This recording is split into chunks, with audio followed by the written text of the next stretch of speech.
Alright, so the new PlayStation Plus dropped today, and I just want to talk about it real quick. So on the screen right now, you see that the three tiers here, and off the bat, I have a major concern. I have a major problem with the one thing, and if you could see at the top here, you see that on the top left, get a classic catalog. It's under the most expensive premium section.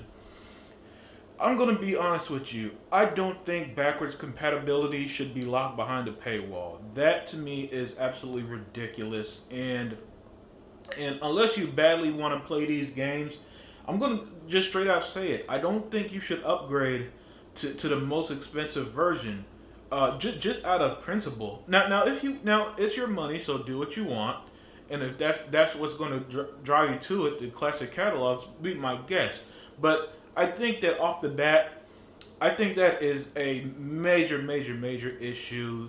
Um, and it looks like cloud streaming, which okay, because on Game Pass Ultimate there are certain features, right? That's how you get the EA Play added with Ultimate, and I think cloud gaming is also exclusive to the Ultimate tier. So stuff like that is fine for the most part. It's just the classic catalogs I don't like. I don't like that at all. I don't think your older. I don't. I feel like you're being punished if your older games are locked behind a paywall like that. But that's just me. So yeah. So right now, I only right now.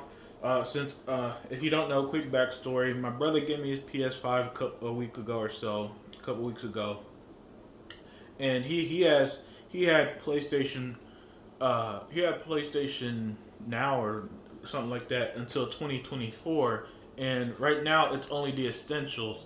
So I'm not upgrading since my current plan, if you could see there, my current plan is locked up till January 2024, and so yeah, that's over a year's worth of it. So I'm not gonna disturb it. It's already paid for, and then after 2024, maybe I'll consider these plans. But look, even still, $120 for 12 months.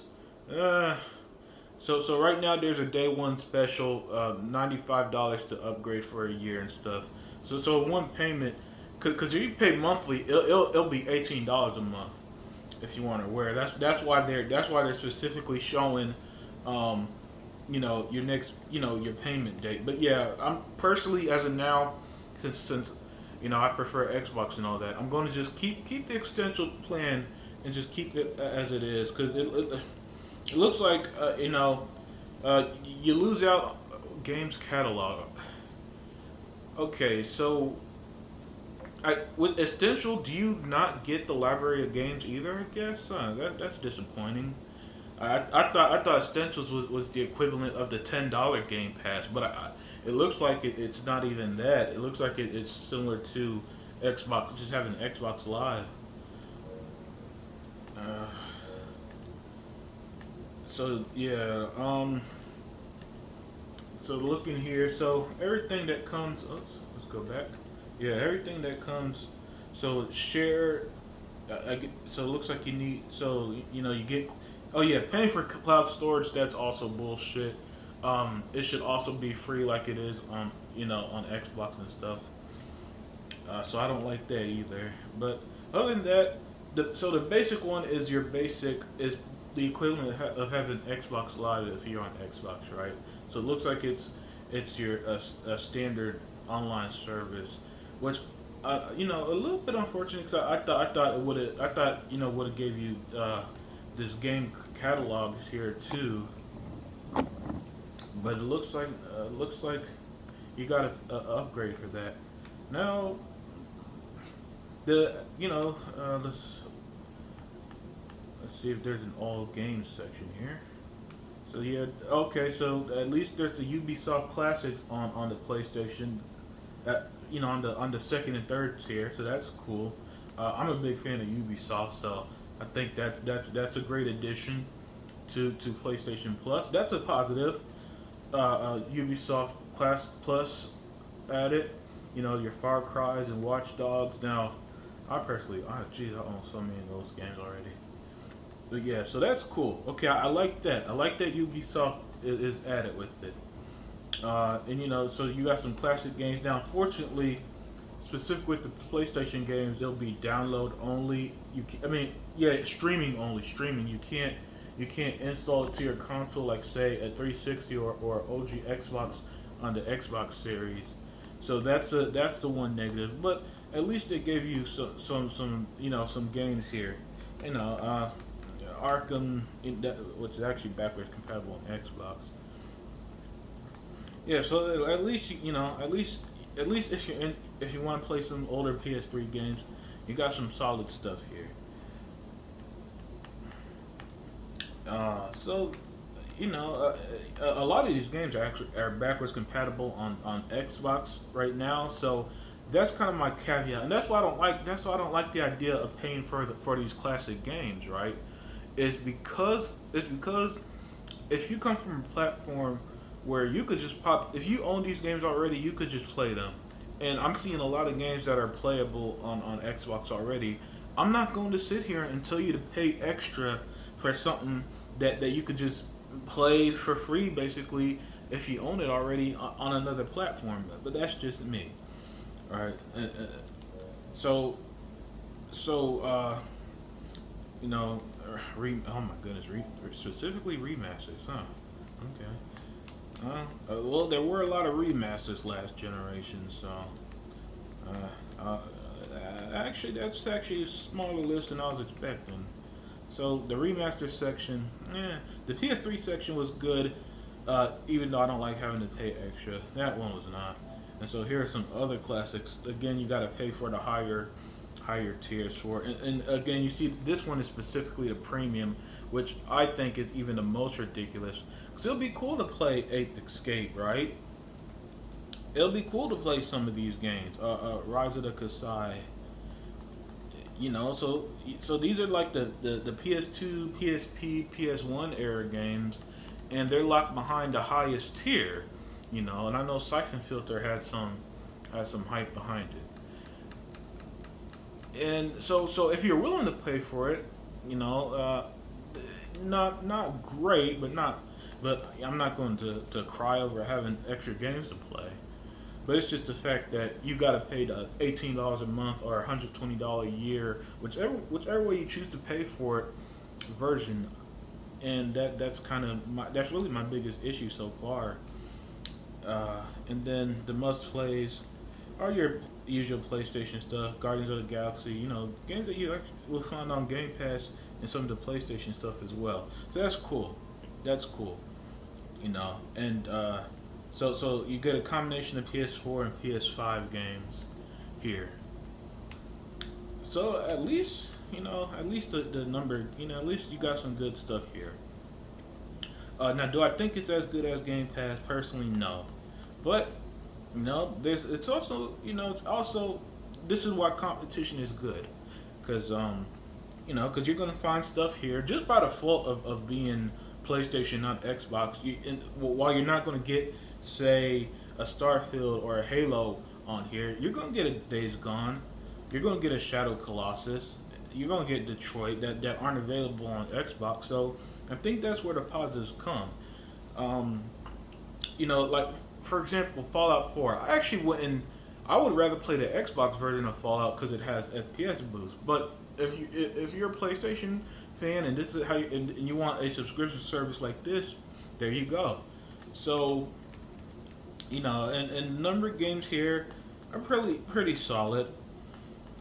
Uh, you know, some good stuffs here. I'm digging. I like games like Vampire and Prey are great games. Prey is really great. But it's one of them games that again I recommend on Xbox to the FPS boost.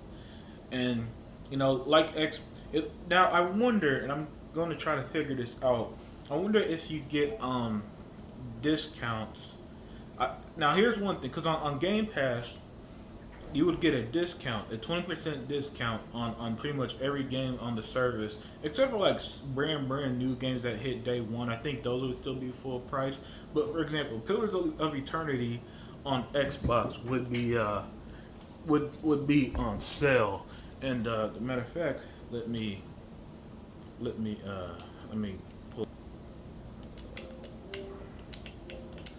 So let's see. All right, like a Plague's Tale. Let's look at a Plague's Tale, right? And you go show the store, and as you can see, there's a discount for a Plague's Tale if you want to own it, just for being on Game Pass. Or you could, or you could just play with Cloud or install. Well, I got Ultimate, so Cloud would be available. On the $10 one, it wouldn't be available, but you'll still be able to play it on Game Pass or get a discount. Version, it'll give you a discount, right? But yeah. Otherwise, you know, it looks pretty good. You know, if I didn't have Game Pass, would I subscribe to PlayStation Plus Premium, their highest tier, which would be the equivalent of Ultimate? I'm not 100% sure, but when you get a large catalog of games, and with most of them except for the PS3 games, you can you could install them and play it off your console, and it has some cloud features. That's kind of cool. Now, some negatives. They removed the PC part of PlayStation Now. So it used to be playable on PC, and apparently they removed it. I don't like that, because one of the cool things about Game Pass Ultimate is that, well, it's playable on your phone, your tablet, your PC, your console, pretty much anywhere. And soon it's even going to be available on Samsung TVs. So it's trying to, to reach as much people as possible. It's trying to get there. So with PlayStation, it seems like they're limited that range by pulling it from there, which I don't understand that. But otherwise, I'll give it a C. I don't think it's unbelievably horrible. I don't think it's an embarrassment like it used to be. But so the pros that I'm gonna give the PlayStation Now is one. There's a lot of games. So you got a nice solid uh, uh, uh, nice solid list of games here. The number hundreds of games, right? Um, and Ubisoft classics. Those are the two big positives I see here. I think that's cool that Ubisoft is included with the service. Those those are definitely, and at the end of the game, the games are going to be the selling point. The cons are going to be stuff like PlayStation games got to be streamed. You got to pay for the highest tier for backwards compatibility, and it looks like you don't get sales for having the service like you do on Game Pass. Which the sales are for both Game Pass Ultimate and regular Game Pass, the 20% off, and you get a lot of the game with gold sales with gold as well. So overall, and the big one, the PlayStation games don't hit day one, the exclusives, right? So you won't play God of War day one on PlayStation Plus, even if you pay over $100 a year for the service. Which that is going, at the end of the day, I think is going to be the number one issue. The number two issue is paying for backwards compatibility, and the number three is stuff like paying for cloud storage, which is bullshit. That if you're not paying for online, you don't have cloud storage. That's dumb as hell. So there are a little more negatives than positives on the surface, but since you get a large catalog of games, I think overall that'll make people happy. With that said, I don't know if I'll recommend. I don't think I could recommend you paying 120 a year or $18 a month, whichever way that you end up paying for the highest tier. because you don't get exclusives day one. You're paying for backwards compatibility, and if that's very important to you, like I personally do love backwards compatibility. I just don't like the concept of I'm paying it.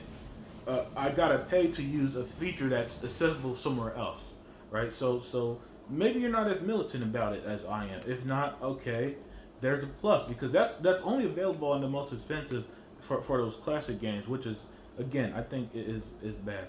So yeah, overall it's okay. It I don't think it's nearly as good as Game Pass because it's a little too restrictive even for the most expensive model, right? It's a little that it's just a little too restrictive on that stuff. And while it's cool to have Assassin's Creed Valhalla, for example, there, great, excellent game. I just you can find that game for cheap, right? Now, what you can't get anywhere else but a service like Game Pass are hundreds of games for X amount of dollars a month, and that is ultimately if that's what you're looking for. If you're a parent and you only got your kids play on PlayStation, that they don't play anywhere else. I'd actually say get it. I say get the extra though. Get the extra right now. Because $18 a month or 120 a year. Because if you pay the 120 a year, it will be one charge every year, similar to what Amazon does. If you don't have that right off the bat and you're gonna play monthly, go with the extra version. I believe that one is the $15 or $16 a month version. Go with that. Your kids, you or your kids are going to get hundreds of games. You're going to get some PlayStation exclusives, albeit not day one, but you're still getting. I still saw stuff like Spider Man, Ghost of Tsushima, and Demon Souls. So if you like PlayStation, you're going to enjoy those games. That's why you have a PlayStation. So yeah, I'd recommend it to a PlayStation only fan. If you have Game Pass, I'm on the opposite end. I say save your money and just buy whatever games you like on PlayStation individually because the value of Game Pass is quite a bit higher and it gives you more bang for your buck. And you get stuff like Day One. You don't got to pay for cloud storage. You do get the features like cloud streaming off of Ultimate only. So if you're only paying the $10 for Game Pass, you're still getting a lot of cool benefits. Um, Even if you don't get all the bells and whistles similar to this one. So yeah, that's my overall thoughts. It's a C, a solid C. I don't hate it, I don't love it, um, and so hopefully it gets better in the future because at the end of the day, as a consumer, I'm going to value my dollar more than everything. So let me know what you think on it, and I'm out.